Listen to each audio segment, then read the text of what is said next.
नवीन पनवेलमध्ये बऱ्याच भागात नागरिकांना पिण्याच्या पाण्याच्या टंचाईला सामोरे जावे लागत आहे।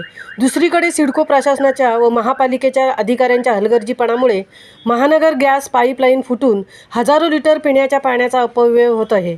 यामुळे तेथील नागरिकांमध्ये प्रचंड असंतोष पाहायला मिळत आहे।